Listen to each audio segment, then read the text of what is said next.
this new move from the kingdom to try to encourage, let's say, companies to put their headquarters inside by 2024. I mean, that's one of those bigger questions, right? Because for years now, you've seen people basing here in Dubai, in Abu Dhabi, as an alternative to living in Saudi Arabia, simply, because the lifestyle was more conducive to the way they wanted to live.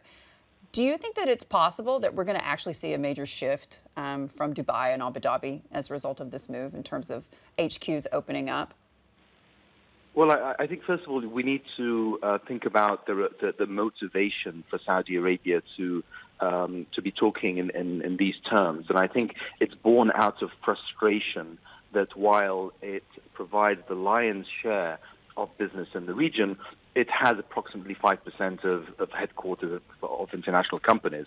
So they clearly feel as though companies need to be more vested in Saudi Arabia and have taken this action. It's not my preferred method.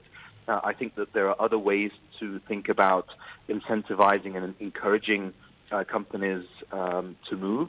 But clearly, the Saudis believe that they've got this leverage with their financial muscle. But in reality, it's likely that there will be so many exceptions and exemptions that by 2024 we will see a rather more modest move than we might currently imagine.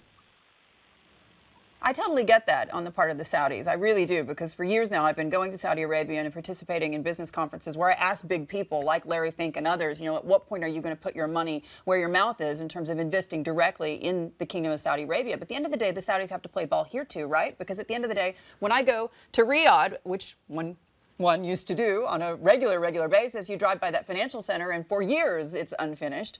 And at the same point, no alcohol. These kinds of things still have, a role in people choosing where to base themselves. Plus, you've got to wonder, in terms of putting those HQs in, how many people will they then be asked to hire who are Saudi nationals, right? Because that's part of the Vision 2030. Yes, well, in fact, I think they're going to make an exemption for companies that move their headquarters to Saudi Arabia, in that they will not implement the Saudiization rules, or they will not apply, as far as I understand it. But you're absolutely right. If the product is not attracting consumers or investors or HQs in this case, then you really need to revisit the product and see what you can do about it. And in that regard, there's a couple of things I can say. One is that Saudi Arabia has been working very hard at trying to move up in terms of the ease of doing business rankings, and has made great strides in the last 4 or 5 years. But clearly, work still needs to be done. And you've touched upon one or two things perhaps that can be done. The other is, I think, more in their hands, and more immediately in their hands, I should say, because if we go back in history and look at what happened in the financial sector, Bahrain was for many, many years, in fact, for a couple of decades in the 80s and 90s, the offshore financial hub for Saudi Arabia. And that changed when the Saudis deregulated the financial sector and basically permitted companies to function as they might anywhere else in the region. And that helped a lot of companies to move from Bahrain to Saudi Arabia.